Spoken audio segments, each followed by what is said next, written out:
After effort softens, responsibility lightens, care becomes simpler, time loses pressure, interference fades, and rest no longer needs relief, a subtle recognition often appears. It is not dramatic. It does not arrive as insight. It does not announce itself. It feels more like noticing something that has been happening all along. Life is moving, and it is not being moved by you. This episode is about that recognition, not as philosophy, not as surrender, but as a practical understanding of how life operates when nothing inside is trying to run it. For most of life, movement is experienced as personal. I am doing this. I am choosing this. I am making this happen. Even when effort softens and ownership loosens, the habit of locating movement inside a self can remain.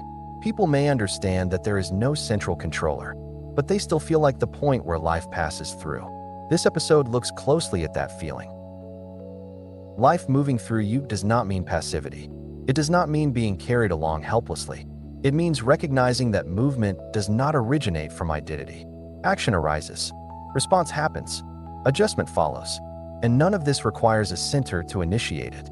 To see this clearly, it helps to notice how movement already occurs. The body shifts posture without instruction. Speech emerges without planning every word. Attention moves toward what matters without effort.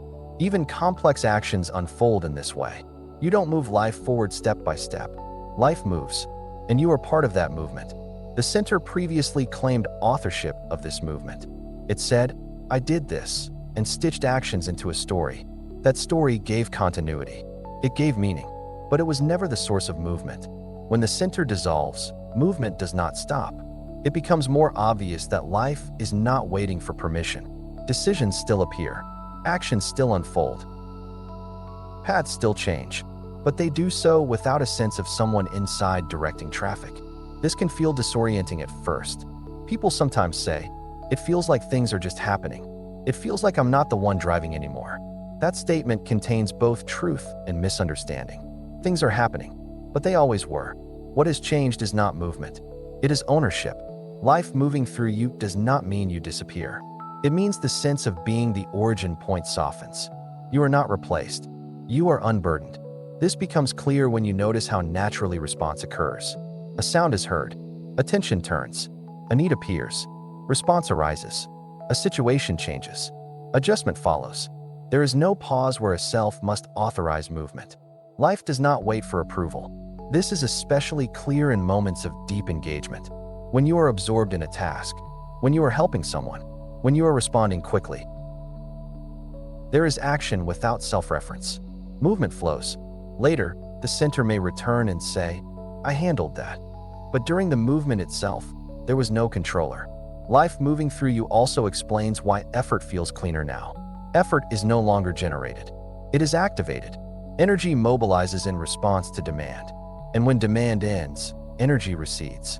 This happens without management. The same applies to creativity. Ideas arise without being summoned. Connections form without being forced. Expression happens without needing to represent anything. This does not make creativity mystical. It makes it functional. A common misunderstanding here is thinking that life moving through you means you should stop participating. People attempt to step aside, to get out of the way, to let life happen without involvement. This creates a new kind of interference. Life does not need you to step back. It needs no adjustment at all. Participation still happens. Engagement still happens. You are still present. The difference is that participation is no longer framed as control. It is responsiveness. Another fear arises here. If life is moving through me, do my choices matter? This fear assumes that choice must belong to someone. But choices still shape outcomes. Actions still have effects. Responsibility still applies. What changes is the belief that choice originates from identity. Choice arises from conditions. Life moving through you includes choice. It does not eliminate it. This understanding often brings a sense of trust. Not trust as belief, not trust as optimism, but trust as absence of obstruction. You stop bracing against movement. You stop trying to stabilize yourself within it. You allow life to move. This does not mean everything feels easy. Challenges still arise. Difficult emotions still appear. Uncertainty still exists. But these are met without the added strain of managing self-continuity. Life moving through you also changes how success and failure are experienced. With a center, outcomes are personal. Success elevates identity. Failure threatens it. Without a center, outcomes still matter, but they do not define. Success is appreciated. Failure informs. Neither is archived as self-judgment. This creates resilience, not as toughness, but as flexibility. Life bends without breaking. Another place this recognition becomes clear is in transitions. Changes in work, changes in relationships, changes in health. With a center, transitions feel like personal disruptions. Without a center, transitions are movements within movement. They may still carry emotion, but they do not threaten identity. Life adjusts. This also changes how people relate to plans. Plans still exist. Preparation still happens. But plans are no longer treated as lifelines. If plans change, life continues. Adjustment happens without collapse. Life moving through you also softens the sense of agency. Agency becomes situational.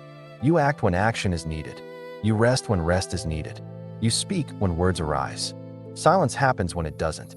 There is no need to sustain agency continuously. This often feels like relief.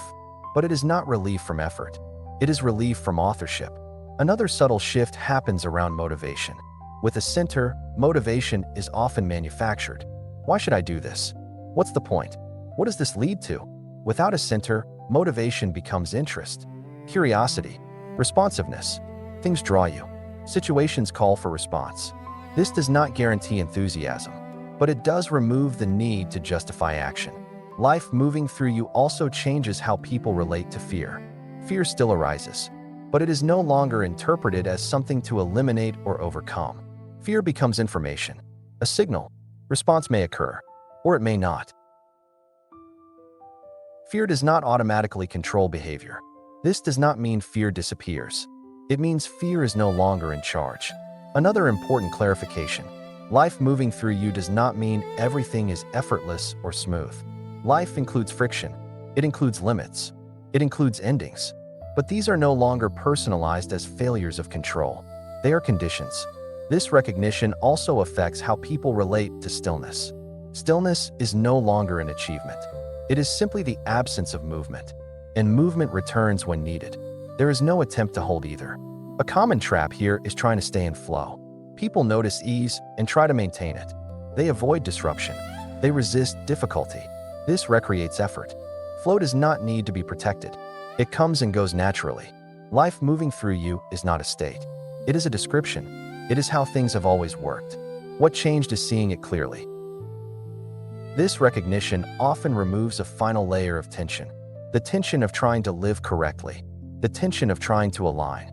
The tension of trying to stay out of the way. None of that is required. Life is already moving. Through sensation. Through response. Through action.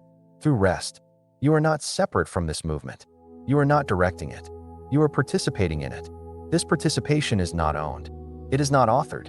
It is not maintained. It happens. When this is recognized, a quiet ease settles in. Not because everything is resolved, but because nothing needs to be managed. This does not make life smaller. It makes it lighter.